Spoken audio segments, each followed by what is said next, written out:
चिराग वैसे तो एक अच्छी कंपनी में नौकरी करता था, लेकिन अंदर ही अंदर उसे नौकरी करने की इच्छा बिल्कुल नहीं होती थी। चिराग बस घर में रहकर आराम करना चाहता था और तभी उसकी मुलाकात सुरभि नाम की एक लड़की के साथ हुई। सुरभि की बहुत अच्छी जॉब थी, उसकी सैलरी भी बहुत ज्यादा थी। धीरे धीरे कुछ ही मुलाकातों में चिराग और सुरभि एक दूसरे को पसंद करने लगे और दोनों ने एक दूसरे के साथ शादी कर ली। चिराग के घर में उसका छोटा भाई वैभव और छोटी बहन काव्या भी थे और वो दोनों कॉलेज की पढ़ाई कर रहे थे। इसके अलावा चिराग की माँ सावित्री जी भी चिराग के साथ ही रहा करती थी। कुछ भी कहो चिराग बेटा, तुम्हारी पसंद बहुत अच्छी है। एक तो सुरभि दिखने में इतनी खूबसूरत और ऊपर से इतनी अच्छी नौकरी करती है। भाई लड़कियों की इतनी अच्छी जॉब कहाँ होती है। हाँ मम्मी, ये बात तो है। सुरभि मुझसे भी ज्यादा कमाती है, उसकी तनख्वाह तो मुझसे भी ज्यादा है। चलो अच्छा ही हुआ ना भैया, जो जिम्मेदारी अकेले आपके कंधों पर थी अब भाभी भी उसे संभाल लेंगी। हाँ हाँ, क्यों नहीं। मैं चिराग की पत्नी हूँ और उसकी आधी जिम्मेदारियां निभाना मेरी जिम्मेदारी है। अब हम दोनों मिलकर इस घर को संभाल लेंगे। भाभी, आपके आने से बहुत अच्छा हो गया। मैं जिस कॉलेज में एडमिशन लेना चाहती थी उसकी फीस बहुत ज़्यादा थी और अकेले भैया की सैलरी से ये सब नहीं हो पा रहा था। हाँ सुरभि बेटा, चिराग के पापा के जाने के बाद सब कुछ अकेले चिराग ही संभाल रहा है। लेकिन अब तुम भी इतना अच्छा कमा लेती हो तो बड़ी राहत मिल जाएगी।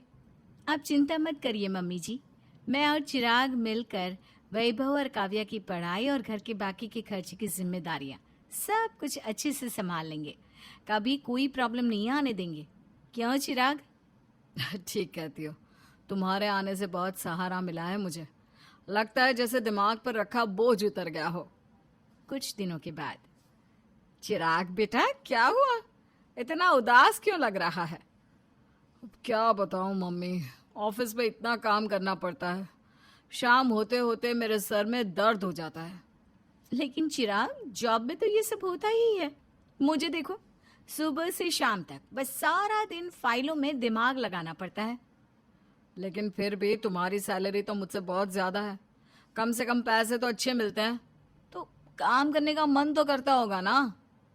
सही कह रहे हैं चिराग, लेकिन जितने ज्यादा पैसे देते हैं ना कंपनी वाले, उतना ही ज्यादा काम भी करवाते हैं। बात तो बिल्कुल सही है तुम्हारी बेटा। कभी कभी तो मन करता है नौकरी छोड़ दूं। और वैसे भी अब सुरभि आ गई है, वो सबको संभाल लेगी। संभाल तो मैं सब कुछ लूंगी चिराग, लेकिन एक वक्त के बाद आपको बुरा लगने लगेगा कि आपके पास कोई काम नहीं है। और फिर एक सप्ताह के बाद, सुरभि, जिस बात का डर था वही हुआ। क्यों, क्या हुआ चिराग? सब ठीक तो है ना? अरे क्या बताऊं यार, मैंने वो नौकरी छोड़ दी। सोच रहा हूं कोई दूसरी जॉब ढूंढ लेता हूं। लेकिन बिना दूसरी जॉब हाथ में लिए आप पहली नौकरी कैसे छोड़ सकते हैं चिराग? आपका ये डिसीजन बिल्कुल ठीक नहीं है। तो क्या करता? मेरी उस बॉस से बिल्कुल नहीं बनती थी, दिन रात परेशान करता था मुझे, इसलिए नौकरी छोड़नी पड़ी। और तुम चिंता मत करो, कुछ ही महीनों में दूसरी जॉब मिल जाएगी मुझे। अच्छा चलो ठीक है, कोई बात नहीं। वैसे भी तब तक घर के सारे खर्चे मैं संभाल लूंगी। खर्चे तो तुम संभाल लोगी सुरभि, लेकिन हमारा ये जो घर है ना, इसकी ईएमआई जाती है हर महीने 50,000 की, वो भी अब तुम्हें ही चुकानी पड़ेगी। ठीक है मम्मी जी, मैं अपनी सैलरी से सब एडजस्ट कर लूंगी। अगले दिन, भाभी, वो कॉलेज के बारे में बात कर रही थी ना, वहाँ मेरा एडमिशन हो गया है, बस अब उसकी फ़ीस भरनी है। आप प्लीज़ मुझे मेरे कॉलेज की फ़ीस दे देंगी? हाँ बेटा, अब यह भी तुझे ही करना पड़ेगा, चिराग की नौकरी तो जा चुकी है। ठीक है काव्या, तुम चिंता मत करो, ये लो तुम्हारी फीस के पैसे। तुम जाकर आज ही फीस भर दो और अपनी पढ़ाई शुरू करो। 2 दिन के बाद, भाभी, आपकी थोड़ी सी हेल्प चाहिए थी। हाँ हाँ वैभव, बोलो ना, बेझिझक कहो, क्या हुआ? भाभी, अब तो शुरू से जानती है ना, मुझे म्यूज़िक बैंड बनाना था मेरा। म्यूज़िक में बहुत इंटरेस्ट है मुझे, और लकीली मुझे अपने बैंड के लिए 4-5 लोग मिल भी गए हैं। अरे, ये तो बहुत अच्छी बात है। तुम अपना म्यूजिक बैंड बनाओगे, तुम्हारा करियर बहुत अच्छा हो जाएगा और तुम्हें तुम्हारे मन का काम भी मिलेगा। लेकिन वो क्या है ना भाभी, शुरुआत में बैंड को सेट करने के लिए मुझे 1 लाख रुपए की ज़रूरत पड़ेगी। क्या आप मुझे दे सकती हैं? 1 लाख रुपए? ठीक है, कोई दिक्कत नहीं है। मेरे अकाउंट में पैसे हैं, मैं अभी तुम्हें ट्रांसफर कर देती हूँ। तुम जाकर अपना म्यूजिक बैंड बनाओ। कुछ दिनों के बाद, चिराग, तुमने किसी दूसरी नौकरी के लिए अप्लाई किया या नहीं किया? अरे यार, अभी मेरा मन नहीं है। मैं सोच रहा हूँ थोड़े दिन आराम करके फिर नई जॉब के लिए अप्लाई करता हूँ। अभी मुझे थोड़ा सा रेस्ट करने की ज़रूरत है। पुराने वाले जॉब की वजह से बहुत स्ट्रेस में रह चुका हूँ मैं। लेकिन चिराग, नौकरी के बिना कैसे काम चलेगा? जिसकी बीवी इतना कमाती है उसे चिंता करने की क्या जरूरत है? तुम हो ना। चिराग, आपकी बात सही है, लेकिन घर की ईएमआई, काव्या और वैभव के कॉलेज के खर्चे, ये सब कुछ अकेले मेरी सैलरी से निकालते निकालते महीने के एंड में कुछ नहीं बचता। अरे तो क्या हुआ, सेविंग बाद में कर लेंगे। और वैसे भी एक बार वैभव सेट हो जाएगा, काव्या की शादी हो जाएगी, उसके बाद तो बचना ही है ना। लेकिन चिराग, उसके बाद हमारे खुद के बच्चों की जिम्मेदारी आ जाएगी। हम भी तो अपनी फैमिली आगे बढ़ाएंगे ना। अरे यार, बेकार में चिंता कर रही हो। एक बार इस घर की ईएमआई कंप्लीट करवा दो, उसके बाद कोई टेंशन नहीं है। कुछ दिनों के बाद सावित्री जी की तबीयत बहुत खराब हो जाती है। सुरभि, डॉक्टर ने कहा है कि माँ की मेडिसिन का खर्चा बहुत ज्यादा होगा। एक्चुअली जो दवाइयाँ माँ के लिए उन्होंने रेकमेंड की है ना, वो बहुत महंगी है। तो क्या हुआ चिराग, मम्मी जी की तबीयत का सवाल है। दवाइयाँ चाहे कितनी भी महंगी हो, हमें उनका प्रॉपर ट्रीटमेंट तो करवाना ही पड़ेगा ना। बात तो तुम्हारी सही है, फिर भी वैसे भी मैं क्यों परेशान हूँ भला, तुम हो ना। ठीक कहते हैं आप। एक काम करिए, मम्मी जी की दवाइयाँ लेकर आइए और हर महीने जितनी भी दवाइयाँ हैं ना, दीजिए। ये देखो, बहुत लंबा चौड़ा बिल आया है मम्मी की दवाइयों का। महीने की लगभग 20 से 25 हजार की दवाइयाँ आ जाया करेंगी। कोई बात नहीं चिराग, मैं बस ये कह रही थी कि आप ना अपनी जॉब थोड़ा जल्दी ढूंढना शुरू कर दे तो अच्छा होगा। हाँ हाँ, तुम चिंता मत करो, बस थोड़े दिन ये स्ट्रेस से बाहर निकल जाता हूँ ना, उसके बाद अच्छी सी कोई नई नौकरी ढूंढता हूँ। कुछ दिनों के बाद सुरभि अपने ऑफिस की पार्टी में जाती है। अरे सुरभि, क्या हुआ? भाई, पहले तो तुम्हारा चेहरा इतना ग्लो करता था, हर बार नए कपड़े हुआ करते थे। आज इतनी बुझी बुझी सी क्यों लग रही हो? ऐसी कोई बात नहीं है यार, बस वो क्या है ना, घर की जिम्मेदारियां और ये सब। मर्द कमाता है, घर की ज़रूरतें पूरी करता है और ताकतवर होता है। तो एक बार हमारी कहानी की हीरोइन शशि से मिल ले। अरे बांधो इसको शराबी के गले और अपना पीछा छुड़ाओ। कैसी बात कर रही हो? मेरी एक ही तो बेटी है। नहीं नहीं, मैं किसी पढ़े लिखे समझदार से ही इसकी शादी कराऊंगा। अच्छा, तो पैसे कहाँ से आएंगे? अरे ये लोग एक पैसा नहीं मांग रहे, पैसे वाले लोग हैं। बस लड़के में एक ही कमी है कि वो कमाता नहीं है, बाकी सब ठीक है। पिता के ना चाहते हुए भी प्यारी सी शशि की शादी रमेश के साथ हो जाती है। शादी के बाद कैसी सी है, मुंह में दाने, ऊपर से छोटी सी हाइट। हमारा भाई तो राजकुमार है, राजकुमार। मेरी बेटी है शशि बहू, कोई इसे कुछ नहीं कहेगा। वैसे भी तेरे भाई से ये बिन माँ की बेटी ने शादी कर ली, यही बहुत है। बेटा शशि, यह सब ऐसी ही है, तू ना बुरा मत मानना इन लोगों की बात का। शशि की सास भी बहुत अच्छी थी। शशि, जा तो खाना बना ले, बाकी का ऊपर का सारा काम मैं कर दूंगी। शशि, जिसने अपने मायके में सौतेली माँ के साथ रहकर सारा काम धाम करना सीखा, ससुराल में सिर्फ खाना बनाना है ये सुनकर राहत की सांस लेती है कि तभी शशि, तुम्हारे पिता ने मिलने के लिए बुलाया है, शाम को तैयार रहना। शशि खुश हो जाती है कि अब उसे प्यार करने वाले लोग हैं। पति मानता है, पिता जैसे ससुर जी हैं। वो शाम को तैयार हो जाती है, लेकिन फिर आधे रास्ते के बाद अरे 2 मिनट रुको, मैं अभी आ रहा हूँ, तुम कहीं जाना मत, मैं बस यूं गया यूं आया। शशि, जो कभी घर से बाहर अकेले नहीं निकलती थी, पति के विश्वास पर रास्ते में खड़ी हो जाती है, लेकिन काफी समय से पति वापस नहीं आता। शशि रोने लगती है। तभी सड़क पर खड़ी लड़की को रोता देख भीड़ लग जाती है। अरे क्या हो गया बहन, रो क्यों रही हो, सब ठीक है ना? लग रहा है कि रास्ता भूल गई है। कहाँ रहती हो? हम छोड़ आते हैं, कहाँ जाना है? शशि उस अनजान आदमी को देखकर डर जाती है और चुप हो जाती है कि उसे दूर से पति आता दिखता है, जो शराब के नशे में धुत होता है। अरे ये भीड़ यहाँ क्या कर रही है? हैं? तुम्हारे आसपास ये भीड़ कैसे लग गई? तुम्हारी बीवी है ये तो पिया हुआ लग रहा है। अरे इतनी सीधी से बीबी को यूं रास्ते में छोड़कर दारू पीने चला गया था क्या? सभी पति को बुरा भला बोल रहे होते हैं कि अचानक शांत सी रहने वाली शशि दहाड़ने लगती है।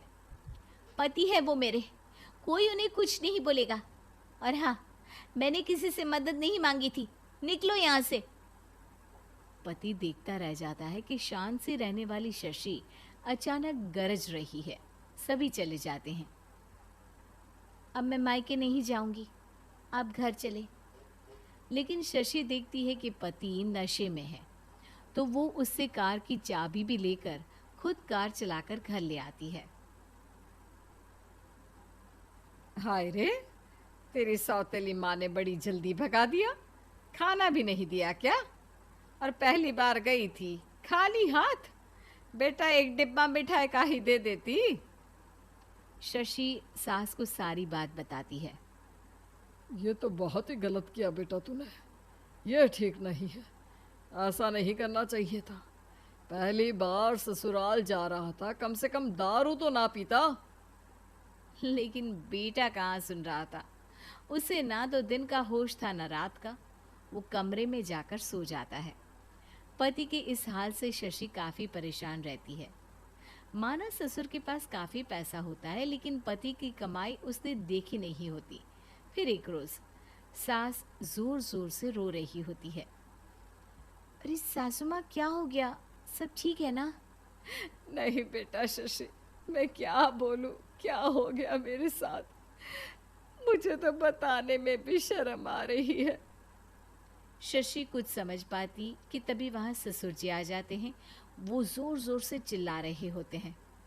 जितने लोग हैं घर में सब आ जाओ, मैं सबसे बात करना चाहता हूँ, कहाँ हो सब?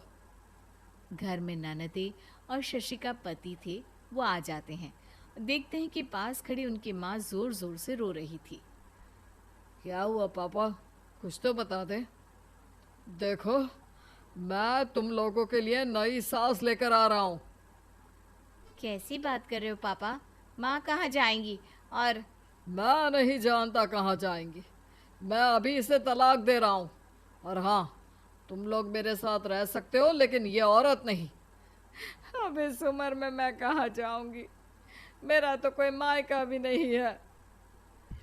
जहाँ जाना है जाओ, मुझे कोई लेना देना नहीं है, बता रहा हूँ। और हाँ, जिसे मेरे साथ नहीं रहना वो माँ के साथ घर के बाहर निकल जाए। नाना पापा, मैं कहाँ इनके साथ रास्तों की ठोकरें खाऊंगी। वैसे भी गरीब की तो शादी भी नहीं हो पाती, मैं आप ही के साथ रहूंगी। मैं भले शराबी हूँ, लेकिन मैं माँ के साथ रहूँगा। कैसी बात कर रहा है? तेरे तो बस की खुद को संभालना नहीं है, तू कैसे माँ को संभालेगा? वैसे भी शशि की जिम्मेदारी है तेरे ऊपर। पिताजी, इस उम्र में माँ को छोड़कर आप ठीक नहीं कर रहे हैं। मैं किसी की जिम्मेदारी नहीं हूँ पिताजी, मैं भी इनके फैसले में इनके साथ हूँ।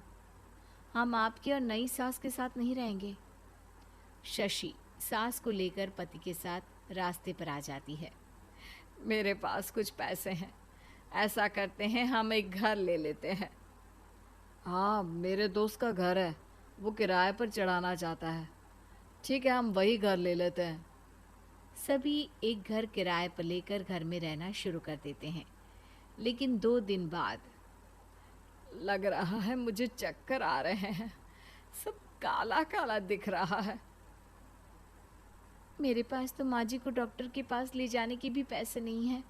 मैं क्या करूं? पिताजी से मांग कर लाती हूँ। शशि पैसे लेने के लिए ससुर के पास जाती है, जहाँ उसे मिल जाती है नई सास। अच्छा, तो ये शशि है। बड़ी पागल निकली तुम। ससुर तुम्हारे बोल रहे थे, अरे यहाँ ऐशो आराम से रहती, उसके बजाय सास का साथ दिया। अरे पागल सास का कौन साथ देता है, यहाँ रहती तो ऐश करती ऐश। ना मैं आपसे मिलने आई हूँ और ना ही आपसे बात करने। मैं आपकी किसी सवाल का जवाब देना भी सही नहीं समझती हूँ। मुझे ससुर जी से मिलना है बस। हाँ शशि बेटा, क्या हो गया? तुम कैसे आई? फैसला बदल लिया क्या? पिताजी, माँ जी की तबीयत ठीक नहीं है। हम लोगों के पास पैसे नहीं है कि हम उनका इलाज करा सके। और आप ये मत भूलिए कि वो आपकी बीवी हैं। हाय हाय, वो बीवी है तो मैं कौन हूँ? मैं क्या काम वाली हूँ? और हाँ, भिखारी की तरफ पैसे मांगने आ जाती हूँ। निकलो यहाँ से। नई सास शशि को धक्के मारकर घर से निकाल देती है। शशि रास्ते में खड़ी सोचती है कि वो क्या करे, कहाँ से पैसे लाए। तभी एक बच्चा आकर शशि के गले लग जाता है। अरे, ये तो आपके ऐसे गले लग रहा है जैसे कि आपको जानता है। पता नहीं मेरे साथ ये क्या है, हर बच्चा खींचे आता है। वो क्या है ना, मुझे बच्चों से बहुत प्यार है। मैं हर बच्चे को अपना बच्चा समझने लगती हूँ। शायद माँ का प्यार जो मुझे नहीं मिला, मैं सबको देना चाहती हूँ। शशि की बात सुनकर औरत का मुंह खिल जाता है। क्या करती हो? जी कुछ नहीं, लेकिन काम की तलाश है। ये बोलकर शशि उस औरत को अपनी सारी कहानी बताती है। लो, तुम्हारी परेशानी का हल भी मिल गया। मेरे 2 बच्चे हैं, उनके लिए मैं कोई डे केयर देख रही हूँ। अब तो तुम ही इन दोनों को संभाल लो, मैं तो नौकरी करती हूँ। बस अब क्या था, 2 से 4 और फिर खूब सारे बच्चे शशि के घर में आने लगे थे। अब तो शशि के घर खूब रौनक लगी रहती। सास और पति के साथ वो घर चला रही थी कि एक दिन, शशि कितना काम करती है, थोड़ा आराम भी कर ले।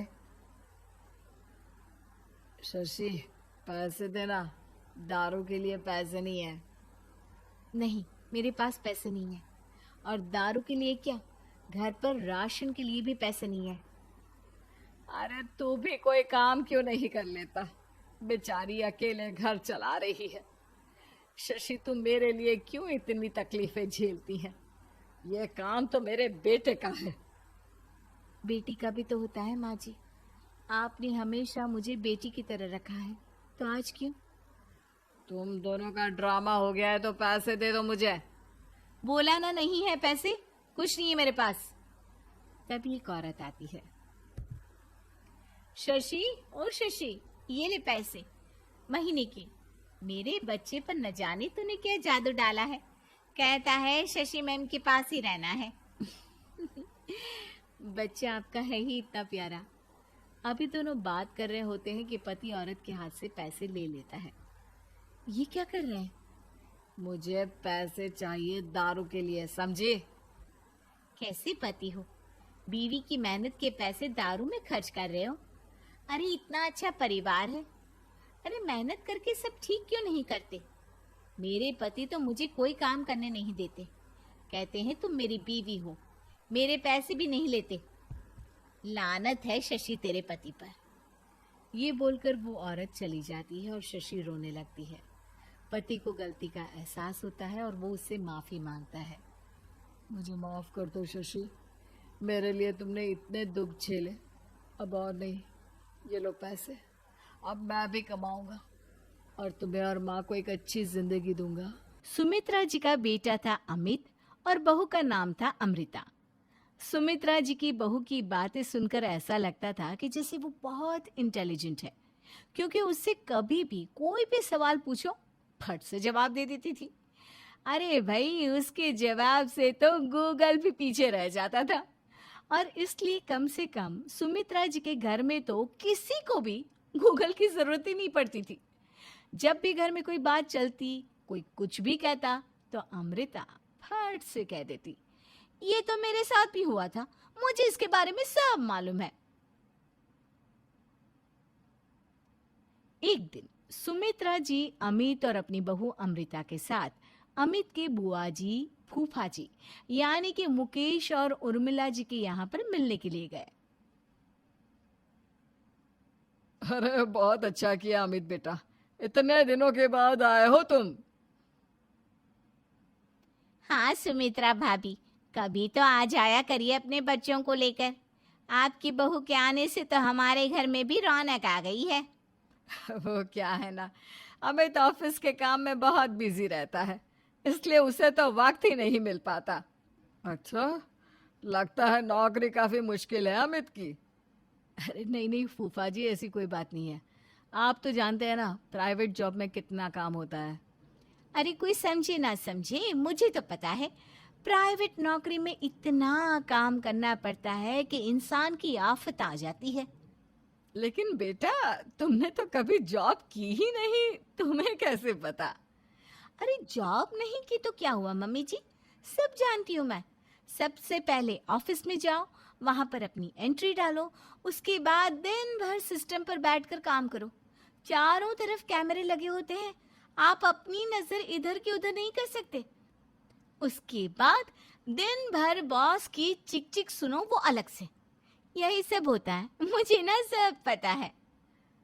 अरे बहू रानी तो काफी इंटेलिजेंट है, हर बात की खबर है इसको। थोड़ी देर बाद, अब देखिए सुमित्रा भाभी, इतने दिनों के बाद आई हैं आप, खाना खाकर ही जाना, ऐसे तो मैं आपको जाने नहीं दूंगी। वैसे बुआ जी, खाने में क्या बनाया है?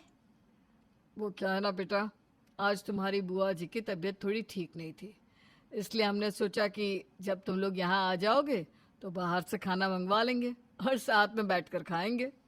लेकिन बस प्रॉब्लम इतनी सी है कि मुझे बाहर से खाना ऑर्डर करना नहीं आता। सोचा जब अमित आएगा तो उसी को बोल दूंगी। अरे मुझे आता है ना, मैं कर देती हूँ ऑर्डर। बताइए क्या क्या मंगाना है आपको? इटालियन, कॉन्टिनेंटल, इंडियन, पंजाबी, सब पता है मुझे। क्या बात है बहू, क्या घर में भी खाना रोज बाहर से ऑर्डर करती हो? अरे नहीं नहीं नहीं बुआ जी, ऐसी कोई बात नहीं है, बस मुझे ना सब पता है। कोई बात नहीं अमृता, मैं अपने फ़ोन से ऑर्डर कर देता हूँ। अरे क्या बात है, आजकल ऑनलाइन डिलीवरी पर कोई ऑफर नहीं चल रहा है, वरना काफ़ी पैसे बच जाते। कैसी बात करते हैं अमित? मैं कह रही हूँ ना, मुझे सब पता है। मुझे एक बहुत अच्छा ऑनलाइन डिलीवरी वाला मालूम है, जहाँ पर 50% ऑफ मिल जाएगा। और आज तो वैसे भी फ्राइडे है ना, फ्राइडे को तो उस पर 50-70% ऑफर मिलता ही मिलता है। अरे क्या बात है, इसके बारे में तो मुझे पता ही नहीं था। अरे बेटा, जिस चीज के बारे में किसी को पता नहीं होता, हमारी बहू को पता होता है। एक काम कर, तू उसी को ऑर्डर करने दे। क्या बात है अमृता बेटा, तुम तो बहुत इंटेलिजेंट हो, सब कुछ जानती हो। कुछ दिनों के बाद सुमित्रा जी की कुछ सहेलियां उनसे मिलने के लिए आती हैं। अरे सुमित्रा बहन कैसी हो, बहू कैसी है तुम्हारी? अरे पूछिए मत, बहुत इंटेलिजेंट है मेरी बहू, सब कुछ जानती है। क्या बात है, बहू के आने के बाद तो औरतें दुखी हो जाती है, लेकिन तुम तो बहुत खुश लग रही हो। वो क्या है ना, मेरी बहू है ही इतनी अच्छी। अरे तो बुलाओ ना, हमारे साथ बैठेगी, बातें करेंगी तो हमें भी अच्छा लगेगा। सुमित्रा जी अमृता को बाहर बुलाती हैं और उसके बाद सब लोग बातें करने लगते हैं। क्या बताऊं, कुछ दिनों से घुटनों में इतना दर्द हो रहा है कि चला भी नहीं जाता। अब बुढ़ापे में तो ये सब चलता ही रहता है, क्या कर सकते हैं। आंटी जी, आप योगा करिए। योगा और साथ में ना काले तिल खाया करिए। आपके घुटनों का दर्द भाग जाएगा। लेकिन तुमको ये सब कैसे पता बेटा? अरे मेरे भी घुटनों में दर्द होने लगा था। मैंने योगा किया और काले तिल के साथ गुड़ मिलाकर उनके लड्डू बनाकर खाए। एकदम ठीक हो गए हैं मेरे पैर। अमृता, ये तुम क्या कह रही हो? इतनी कम उम्र में तुम्हारे पैरों में दर्द कैसे हो सकता है? अरे मम्मी जी, सच कह रही हूँ। एक बार अगर कोई ये नुस्खा अपना लेना बस मजा आ जाए। ठीक है बेटा, अगर तुम कहती हो तो मैं ये करके देखती हूँ। मुझे सब पता है आंटी जी, ये मेरे साथ हो चुका है, इसीलिए तो बता रही हूँ मैं आपको। ऐसे नहीं बताती किसी को। कुछ दिनों के बाद अमित अमृता को अपने दोस्तों के साथ घूमने के लिए ले जाता है। क्या यार, क्या जिंदगी हो गई है। सारा दिन ऑफिस का काम करते रहो, अपनी हेल्थ पर तो ध्यान ही नहीं दे सकते। अरे क्यों नहीं दे सकते अपनी हेल्थ पर ध्यान? सब दे सकते हैं। इंसान चाहे तो कुछ भी कर सकता है। क्या बात है भाभी, आप इतनी श्योरिटी के साथ कैसे कह सकती हैं? अरे आजकल ना एक से एक एप्लीकेशन है मार्केट में, और जानते हैं उसमें कुछ एक्सरसाइज तो ऐसी बताते हैं जिन्हें आप अपने ऑफिस में बैठे बैठे, मेरा मतलब लैपटॉप पर काम करते करते भी कर सकते हैं। अमृता, ऐसी एक्सरसाइज के बारे में तो मुझे भी नहीं पता था। तुम्हें कैसे मालूम? अरे मुझे सब पता है, हर चीज की खबर रखती हूँ मैं, जानते हैं ना आप। लेकिन ऐसी कौन सी एप्लीकेशन है और ऐसी कौन सी एक्सरसाइज है भाभी? एक मिनट, मैं आपको अपने मोबाइल में दिखाती हूँ। अरे वाकई में भाभी तो सही कह रही हैं। देखो यार, इसमें कितनी अच्छी एक्सरसाइज दिखाई गई है। अपनी चेयर पर बैठे बैठे एक्सरसाइज भी कर लो, काम भी और हेल्थ भी। वाह भाभी वाह, मजा आ गया। लेकिन अमृता, तुम्हें इस बारे में कैसे पता? अब मेरे साथ जो चीज हो चुकी है उसके बारे में तो मुझे पता होगा ही ना अमित। मतलब तुम कब ऑफिस में काम करने गई जो तुमने ऑफिस करते करते एक्सरसाइज की? मैं जो किचन में काम करती हूँ अमित, घर के काम, वो किसी ऑफिस के काम से काम है क्या? बस मैं भी वो सब करते करते इनमें से कुछ एक्सरसाइज ट्राई कर लेती हूँ, इसीलिए मुझे सब पता है। सही है यार, तुम तो बहुत इंटेलिजेंट हो। कुछ दिनों के बाद ये क्या है? एक दोस्त ने मेरे साथ एक मजाक किया है, लेकिन समझ में ही नहीं आ रहा। अरे बेटा, तो अमृता से पूछ लेना, उसके पास कोई ना कोई जवाब जरूर होगा। ठीक कहती है मम्मी जी, मैं सब जानती हूँ। लेकिन अमृता, ये थोड़ा मुश्किल है, सोच लो। मेरे लिए कुछ भी मुश्किल नहीं। दुनिया की कोई भी पहेली हो, मैं चुटकी में सॉल्व कर लेती हूँ। अच्छा ठीक है। देखो, मेरे दोस्त ने मुझे एक खाली पेपर दिया है और कहा है कि इस पर उसने मेरे लिए कुछ मैसेज लिखा है। अब एक बात बताओ यार, खाली पेपर पर, आई मीन जिस पर कुछ भी नहीं लिखा हुआ, उसे मैं कैसे पढ़कर बताऊं? अरे बस इतनी सी बात, इसे तो मैं चुटकियों में सॉल्व कर दूंगी अमित। लेकिन कैसे बहू? इस पेपर पर तो वाकई में कुछ नहीं लिखा हुआ, एकदम खाली पेपर है। कैसे, क्या पढ़ोगी तुम? अमित, एक छोटा सा काम करो, जल्दी से एक मोमबत्ती लेकर आओ। अरे बहू, पेपर में आग लगाने का इरादा है क्या? नहीं नहीं मम्मी जी, इस पेपर पर अमित के दोस्त का लिखा हुआ मैसेज पढ़ने का इरादा है। अमित कैंडल लेकर आता है।